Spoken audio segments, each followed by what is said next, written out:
আজকে আমি এমন একটা সেমাই রেসিপি নিয়ে এসেছি আপনাদের সামনে, যেটা রান্না করতে এতটাই সহজ। ছোট বড়, প্রবাসী, ব্যাচলার, নতুন রাঁধুনি আপু ভাইয়ারা সবাই রান্না করতে পারবেন। আর এটা খেতে এতটাই সুস্বাদু, যাকে আপনি খাওয়াবেন পরিবারের সবাই মুগ্ধ হবে, এবং অপরিচিত বা মেহমান যাকে খাওয়াবেন সে খেয়ে কিন্তু একেবারে মুগ্ধ হয়ে যাবে, আর আপনার কাছে চাইবে রেসিপিটা দেন আপু।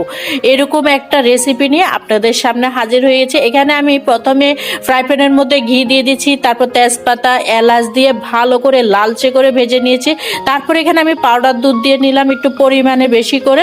পাউডার দুধ দেওয়ার পরে ভালো করে সেমাইটাকে সকল ইনগ্রেডিয়েন্টসগুলোকে আস্তে আস্তে করে লালচে করে ভাজা ভাজা করতেছি। তারপরে এখানে আমি দিয়ে দিলাম কনডেন্স মিল্ক। কনডেন্স মিল্ক দেওয়ার পরে এটাকে আরও ভালো করে ভাজা ভাজা করব। আর আপনার পছন্দ অনুযায়ী মিষ্টি যদি আপনি খেতে বেশি পছন্দ করেন তাহলে কনডেন্স মিল্ক একটু বাড়িয়ে দিবেন। এখানে কিন্তু আমি কোনো প্রকার চিনি দিই না। আপনারা কিন্তু যদি মিষ্টি খেতে বেশি পছন্দ করেন তাহলে কনডেন্স মিল্কটা আরেকটু বাড়িয়ে দিবেন। এখানে আমি পাউডার দুধ দিয়েছি, কনডেন্স মিল্ক দিয়ে দিয়েছি। সেই মিষ্টিটা আমি আমার মিষ্টি অনুযায়ী, সেমাইয়ের অনুযায়ী কিন্তু আমি মিষ্টিটা দিয়েছি। আর অবশ্যই চুলার আঁচটা কিন্তু আপনাকে ডিম আঁচে করে রাখতে হবে, না হলে সেমাইটা কিন্তু পুড়ে যাবে।